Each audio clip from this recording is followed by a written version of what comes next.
and Robert is co-chairman of the BMA. So let's speak to him. Is he there? Lovely. Robert, good morning to you. Hi, hello. Robert, how's it going? I just wonder, you hello. sit there, you stand there on that picket line today, and do you look around with any satisfaction? And could you explain to people, if so, how do you glean that satisfaction? No, of course I don't get any satisfaction out of this. Strike action is always a demonstration of a failure and a collapse in a relationship between an employer and a workforce. And the reason that's happened is because over the last 15 years in the making, the government has actually cut our pay by 26%. That means a doctor starts on about £15 an hour, and we're just asking for that to be restored to £21 an hour.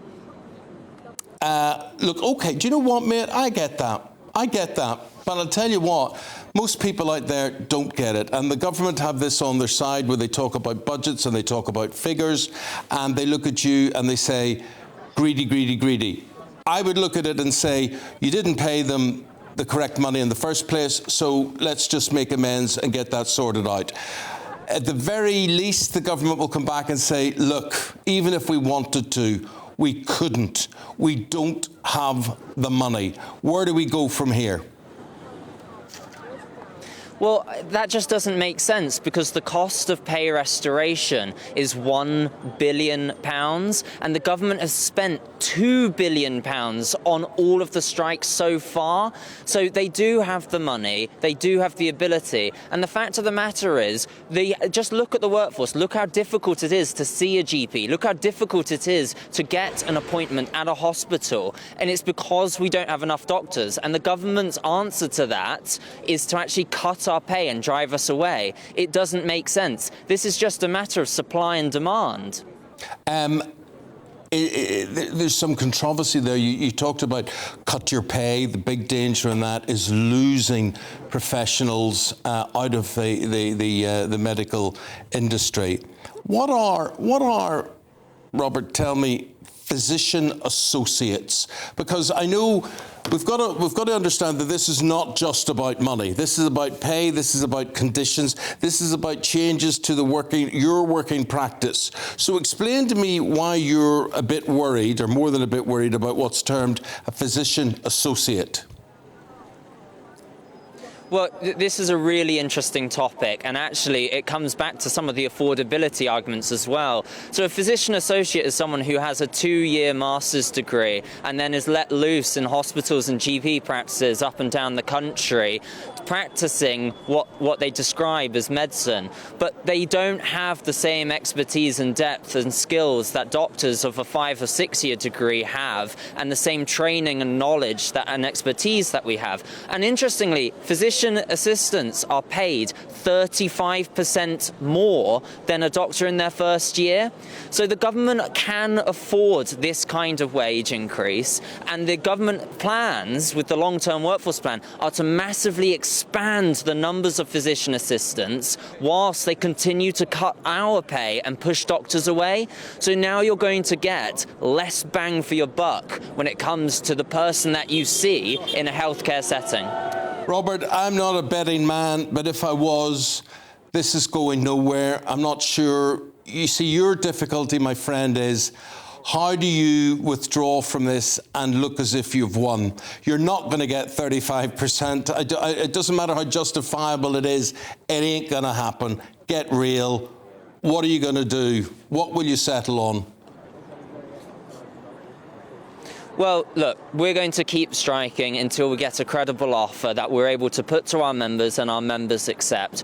We're very happy to talk about restoring our pay over a matter of years. We're very happy to do that over a period of time frame, and we don't necessarily need it all in one go. We're happy to sit down and have a collaborative conversation with the government, but they've pushed us out of the negotiation room. They don't want to talk with us, and the fact of the matter is the nurses rejected their pay deal. The nurses are still in dispute with the government, and the government, and to be honest, the whole country, have abandoned our nursing colleagues as well, and they were offered and imposed a real terms pay cut, which is precisely why doctors will keep fighting and keep striking in order to see their pay restored.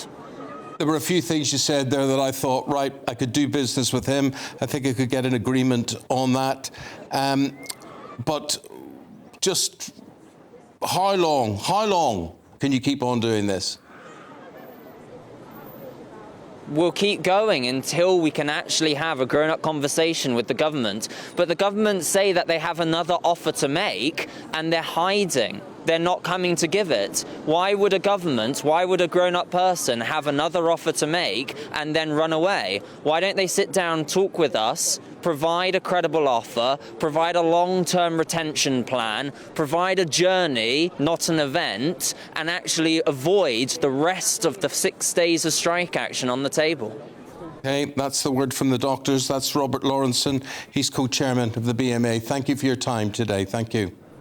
Well, listening to all of that is the Shadow Minister, Nick Thomas-Symonds, who joins us this morning representing Labour. Good morning to you.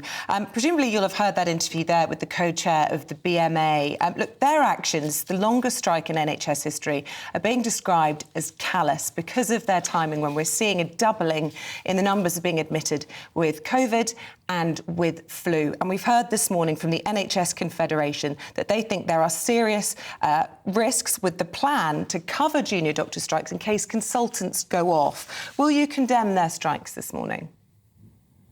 Well, firstly, it's very good to come on your programme this morning and have a discussion. I didn't want to see this strike take place. Labour didn't want to see this strike taking place because of the inevitable disruption that it causes. But you also have to look to the Conservative government at Westminster. Can we seriously say they've been straining every sinew to prevent this strike taking place? Indeed, their history on trying to deal with industrial disputes over the past year or more has been either to simply stand to one side and not engage, or to pass legislation that has made the situation worse. But Victoria Atkins, the new Health Secretary, managed to resolve the consultant strike within her first 3 weeks in office. There are some people who are saying that the BMA, in England particularly, are being intransigent. And my question to you is whether or not Labour would pay them the 35% that they are insisting on, even though the government is now has increased their offer well above 10%. Well, look, we've been clear that we don't believe that the 35% upfront award is affordable. It's not affordable because of the lamentable state of the public finances after 14 years of Conservative government.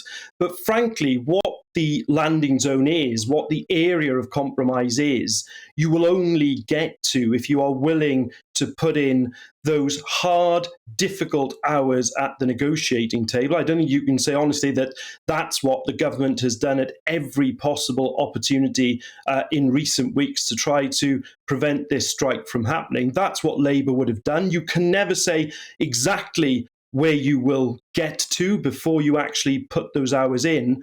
And you also, I think people have to recognise, you will end up in a position, it's not going to be what everybody wants, but it will be something people can live with and move on. And even now, this is what the government has to do. I mean, it was bizarre listening to that interview.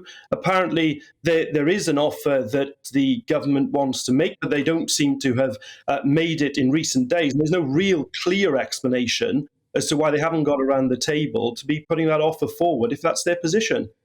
I want to ask you about some insight I was reading about in the papers this morning, that the Shadow Cabinet were presented by an advisor, your election campaign advisor, pointing to the parties, were 8 countries around the world where they had an electoral lead who all fell at the final hurdle. It's a big warning against complacency. And I wonder if that is linked to the other stuff I read in the papers this morning, which is that Rachel Reeves is now considering tax cuts this morning once she gets into office. And my question to you is how you think we can afford more than what the Prime Minister and the Chancellor have already come up with in their autumn statement, which was the bigger than expected cut in national insurance and the biggest cut in business taxes in a generation. Well, a few things. Firstly, there is absolutely no complacency whatsoever in the Shadow Cabinet, and every single week Keir Starmer reminds us about that, and that's really important. This is what I hope will be a year of change, but one where the power is in the hands of the people, and rightly so, in terms of having a general election. In relation to your point broadly about tax, of course, specific tax rates are a matter for the leader and the shadow chancellor to put forward after we've seen the Conservative position in the budget. But we know already that the tax burden is at a record high, and it's at a record high because of the Conservative mismanagement of the economy over the past 14 years. So in direct answer to your question, how can we get to a position where people have more disposable income and where actually we have public services that we can rely on? You do that by growing the economy to give yourself that fiscal headroom to do those things. In terms of the autumn statement, you talk about Conservatives putting money back in people's pockets. For every £2 they're putting back, they've already taken 10.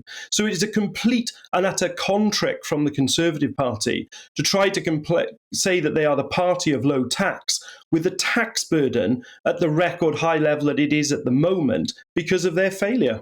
Yeah, they would say they're trying to put economic growth at the heart of their plans with their full expensing and the big tax cut for business. But listen, we have to leave it there. Nick Thomas-Symonds, always a pleasure to talk to you on Breakfast. Thanks very much for your time.